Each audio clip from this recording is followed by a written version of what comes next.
दोस्तों, आज हम जिस विषय पर चर्चा करने जा रहे हैं उससे संबंधित एक बहुत प्रसिद्ध गीत की कुछ पंक्तियां मुझे याद आती हैं। रामचंद्र कह गए सिया से, ऐसा कलयुग आएगा, हंस चुगेगा दाना गुण का, कौआ मोती खाएगा। यहां दोस्तों आज चारों ओर कलयुग अपनी चरम सीमा पर प्रतीत नजर आता है। लेकिन अगर बात हम आज से लगभग 30 साल पहले की ही करें, तब भी मनुष्य का जीवन अपेक्षाकृत सरल और मूल्यनिष्ठ था। मगर वक्त अब बदलता जा रहा है। जहां एक और हम चांद और मंगल की दूरियां तय कर रहे हैं, वहीं दिलों की दूरियां बढ़ती चली जा रही हैं। हमने ऐसे ऐसे बॉम्ब्स, ऐसी ऐसी मिसाइल्स ईजाद कर ली हैं कि शहर के शहर मिनटों में ढेर हो सकते हैं। वहीं चारों ओर समाज में हिंसा, आतंकवाद, नैतिक और चारित्रिक पतन भी देखने को मिलता है। मनुष्य के ये कृत्य उसे विकास की ओर ले जा रहे हैं या फिर विनाश की ओर धकेल रहे हैं। आखिर हम समय के कौन से पड़ाव पर खड़े हैं? इन्हीं सब प्रश्नों पर चर्चा करने के लिए एक बार फिर आमंत्रित करते हैं वरिष्ठ राजयोग शिक्षिका राजयोगिनी ब्रह्मा कुमारी उषा दीदी जी को।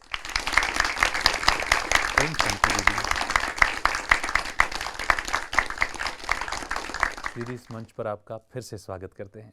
Thank you. दीदी, चारों ओर जब हम देखते हैं तो झूठ और पापाचार का वातावरण देखने को मिलता है, नैतिक और चारित्रिक पतन देखने को मिलते हैं। ऐसे में ब्रह्मा कुमारी संस्था कहती है कि स्वर्णिम दुनिया आने वाली है, नई दुनिया आने वाली है। कल्पना सा लगता है, इसके पीछे क्या सच्चाई है? ये तो जरूर है कि झूठ और पापाचार की दुनिया है ये, और बहुत अच्छी तरह से आपने भी ये स्पष्ट किया कि कलयुग के अंतिम समय के लक्षण क्या क्या होंगे। और सचमुच चारों ओर नज़र घुमाते हैं तो चारित्रिक पतन, नैतिक पतन दिखाई देता है, और ये तो और भी अति में जाएगा जी। लेकिन यही लक्षण स्पष्ट करता है कि जब कोई चीज़ अति में जाती है तो वहाँ से फिर एक रिवर्स, वापस सतयुग की ओर जाने का समय आ जाता है। जिस तरह अगर मैं एक उदाहरण दूं कि दिन और रात का चक्र है। हाँ जी। सुबह, दोपहर, शाम, रात्रि, घोर अंधेरी रात है, अमावस्या की रात है जी। लेकिन अमावस्या की रात भी सुनहरी सुबह में अपने आप परिवर्तित होती है।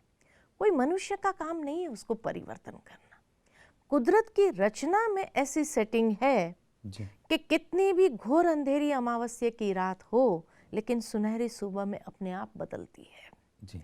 कोई सारी रात भी बैठ जाए देखने के लिए कि भोर कैसे निकलती है, स्वर्णिम सूरज कैसे निकलता है, लेकिन देखते देखते भोर कब निकल आती है ये उसको पता भी नहीं चलता है। जी। कुदरत की रचना इस तरह से है कि उसकी सेटिंग्स ऐसे हैं कि ग्रेजुअल चेंज है। ठीक इसी तरह देखा जाए ऋतुओं का चक्र साल भर का, हाँ जी। कि ग्रीष्म, बरसात, शीतकाल, बसंत, ये चक्र चलता है। हाँ जी। और ठीक एक साल के बाद पुनः ग्रीष्म आ जाता है। जी। कोई कहे कैसे आ गया, ये तो कुदरत की रचना में ऐसी सेटिंग्स है। जी। नेचर के साइकिल को देखो, पानी इवेपोरेट होता है, बादल बनते हैं, बरसात होती है, वो पानी फिर नदियों के द्वारा समुद्र में मिल जाता है, जी। फिर वहाँ से इवेपोरेशन शुरू होती है। जी। यानी ये एक कंटिन्यूअस प्रोसेस है। ठीक इसी प्रकार इस काल चक्र में भी, ये भी कुदरत की ही रचना है, तो ये काल चक्र में भी सतयुग, त्रेतायुग, द्वापर युग, कलयुग, जी। घोर पापाचार का युग, लेकिन धीरे धीरे परिवर्तन होता जाएगा और अति में जाकर के फिर सुनहरी सुबह की और उसकी गति आगे बढ़ेगी। ये नेचुरल प्रक्रिया है, इसलिए ये कोई कल्पना नहीं है और हर कोई कह रहा है। दुनिया में खाली ब्रह्मा कुमारी कह रही है ऐसा नहीं है, दुनिया में और भी महात्माएं कलयुग की स्थिति को देखते हुए ये कहने लगे हैं कि स्वर्णिम दुनिया या सतयुग आने वाला है, क्योंकि लक्षण ऐसे दिखाई दे रहे हैं कि इस अति के बाद और अति नहीं हो सकती है, या सुधार हो और फिर जाकर के सतयुग आए, वो सुधार भी बहुत जल्दी आ जाएगा। जी। तो ये तो स्पष्ट है। जी दीदी, आपने बड़ा अच्छा उदाहरण दिया दिन और रात के चक्र का। ये तो कुदरत का एक खेल है बड़ा अच्छा, और उससे स्पष्ट होता है शायद कि कलयुग के बाद सतयुग आएगा। मगर ये अगर आएगा सतयुग तो फिर वो कैसा होगा? ऐसा है कि कलयुग का ये नहीं है कि यहाँ समाप्त हुआ और यहाँ से नई दुनिया शुरू हुई। इट्स अ कंटिन्यूअस प्रोसेस, और इसलिए जैसे जैसे ये ग्रेजुअल चेंज आएगा, हाँ जी। क्योंकि मनुष्य जब कोई भी चीज़ की अति में जाते हैं तो उसके बाद ऊब जाते हैं, जी ये स्वाभाविक नेचर है।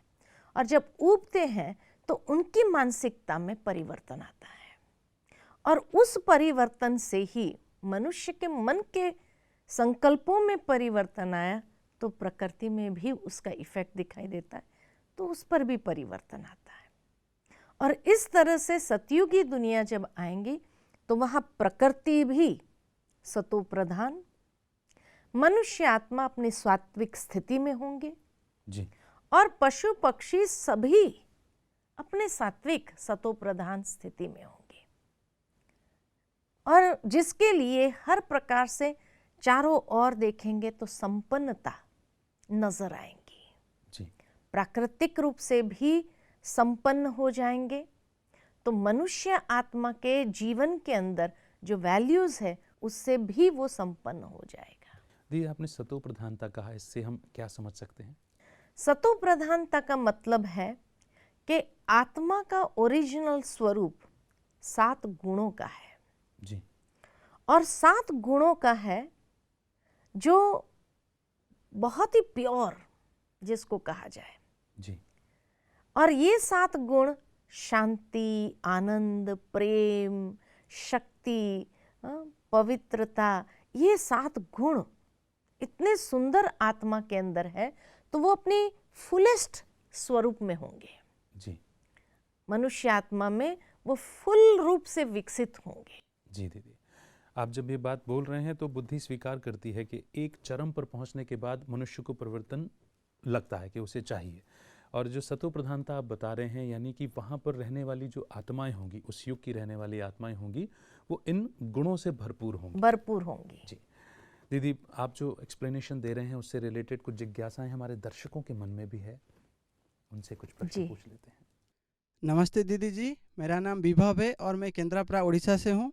मेरा सवाल है कि ब्रह्मा कुमारी में कहते हैं कि सतयुग में पूरा एकदम सतोप्रधान और सुंदर होगा, तो वहाँ में भी मांसाहारी जीव रहेंगे क्या? बहुत सुंदर सवाल है कि सतयुग के अंदर मांसाहारी जीव जंतु होंगे या नहीं होंगे।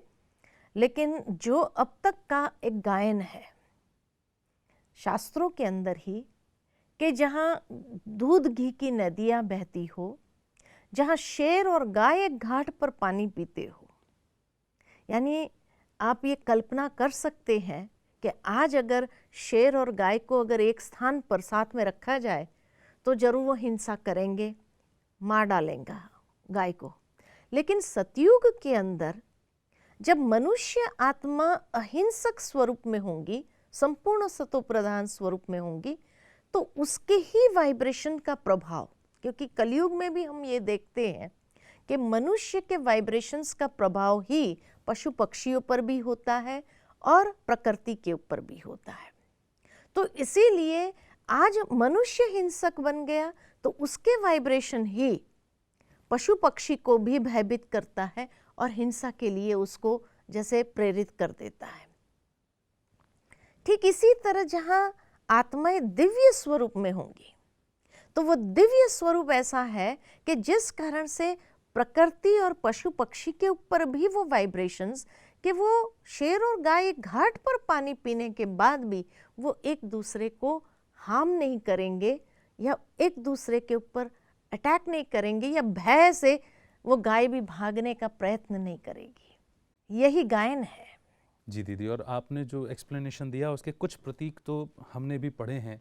दुष्यंत और शकुंतला के पुत्र भरत जो है वो शेर के मुंह में हाथ देकर के खेला करते थे। हाँ, आज की दुनिया में भी ऐसे हैं। कई जगह पर ऋषि मुनि जहाँ रहते हैं, बौद्धि तपस्वी भिक्षुक लोग हैं, तो उनके आसपास शेर भी है। जी जी जी, ऐसे फोटोग्राफ्स देखने को मिलते हैं। जी दीदी, बिल्कुल आप सत्य कह रहे हैं। दीदी, शास्त्रों में तो ऐसा वर्णित है कि स्वर्ग नरक कहीं और होता है। आप कहते हैं कि स्वर्ग नरक धरती पर ही होता है, ये आप किस आधार पर कहते हैं? ऐसे हैं, खाली हम लोग कहते हैं ऐसा नहीं है, कई लोग इस बात को मानते हैं। वहाँ तक भी लोग मानते हैं कि भाई इसी समय में जो अच्छे कर्म करते हैं, अच्छे घर में जन्म लेते हैं, वो स्वर्ग में है। जहाँ हर प्रकार के भौतिक सुख साधन उपलब्ध है, उसको स्वर्ग में मानते हैं। और जो एकदम जिन्हें कोई प्रकार का सुख सुविधा का साधन नहीं है और भोगनाएं हैं, तो उसको नरक समझते हैं। वास्तव में ऐसा नहीं है, दोनों एक साथ में नहीं हो सकता। जैसे मैं अगर उदाहरण दूं कि दिन और रात एक ही समय पर एक स्थान पर नहीं हो सकते हैं, जी, अलग अलग, भले एक ही स्थान पर अलग अलग समय पर होता है।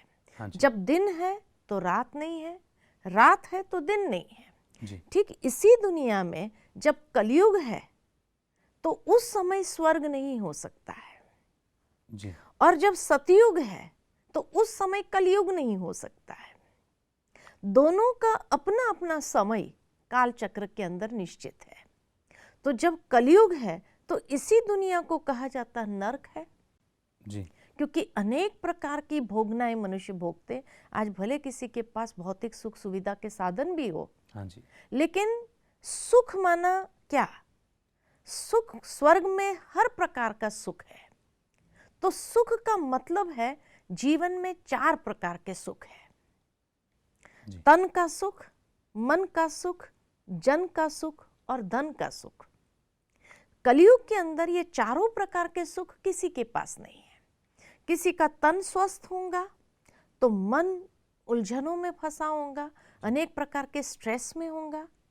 या अगर मन भी ठीक है तो धन नहीं होगा, चलो धन भी है तो जन नहीं होंगे, माना उसके रिश्तेदार, घर में ही परिवार के अंदर ही कलह क्लेश पैदा करने वाले लोग होंगे। तो चारों प्रकार का सुख जहां नहीं है उसी को नरक कहा जाता है। कि मनुष्य जीवन में मान लो कि 3 प्रकार के सुख हो तो भी चौथे प्रकार का सुख न होने कारण भी उसको दुख की ही अनुभूति होगी। तो नरक माना जहां दुख की ही फीलिंग। लेकिन आज तो मनुष्य को चारों प्रकार से दुख ही दुख है। जी, तन भी बीमार है, मन भी स्ट्रेस में है, धन अगर ज्यादा है तो भी इनकम टैक्स आदि की प्रॉब्लम्स आ जाती है, नहीं है तो भी स्ट्रेस है, जी, और जन तो कोई ठीक है ही नहीं। तो चारों प्रकार का दुख है। लेकिन सतयुग के अंदर चारों प्रकार के सुख है। जी, देवी देवताओं के मंदिर में जाओ, देवी देवताओं को इतना सुंदर सुडोल दिखाया हुआ है जी, कि दिखता है कि तन स्वस्थ है। हाँ जी, धन और आभूषण से तो इतना सजाते हैं कि धन तो कितना होगा ये समझ सकते हैं। जी, मन की रेखाएं या चेहरे की रेखाएं देखो, प्रसन्नता संतुष्टता से भरपूर है हाँ जी, ना। तो मन भी स्वस्थ है जी, और जन भी वहाँ तो है ही अच्छे, कोई बुरे है ही नहीं। 16 कला संपूर्ण, संपूर्ण निर्विकारी, मर्यादा पुरुषोत्तम उनको गाया गया है। जी, तो हर प्रकार से सुख जो है जहाँ है उसी को स्वर्ग कहा जाता है। जी, तो सतयुग जब है तो स्वर्ग है, कलयुग जब है तो नरक है। जी दीदी, आपकी दिव्य वाणी और सटीक उदाहरण हमें ये मानने पर विवश करते हैं कि वास्तव में अभी जब कलयुग चरम सीमा पर है और इसके परिवर्तन के बाद एक अच्छी नई स्वर्णिम दुनिया आने वाली है जिसे सतयुग या स्वर्ग कहा जाएगा। आप अपना बहुमूल्य समय निकाल करके हमारे बीच में आए, हमारे प्रश्नों का समाधान हमें दिया, आपका बहुत बहुत शुक्रिया। ओम शांति। दोस्तों, अभी तक स्वर्ग और नर्क को लेकर के हमारी अपनी अपनी मान्यताएं थी। हम सोचते थे कि बुरे कर्म करेंगे तो यमराज आएंगे, हमें नर्क ले जाएंगे, हमें खौलते गर्म तेल के कढ़ाई में डाला जाएगा, कांटों की सेज पर सुलाया जाएगा। मगर आज की कड़ी में हुई चर्चा से स्पष्ट है कि 4 प्रकार के सुखों में से किसी भी एक सुख की कमी होना वही नारकीय जीवन है और नरक की यातनाओं का अनुभव करा देता है। लेकिन अब वक्त है श्रेष्ठ कर्म करने का और नई सुंदर कल्पनाएं करने का। अगली कड़ी में कुछ नई जिज्ञासाओं के साथ आपके बीच में उपस्थित होंगे। तब तक के लिए दीजिए हमें इजाजत और विचरण कीजिए स्वर्ग की सुंदर दुनिया में। नमस्कार।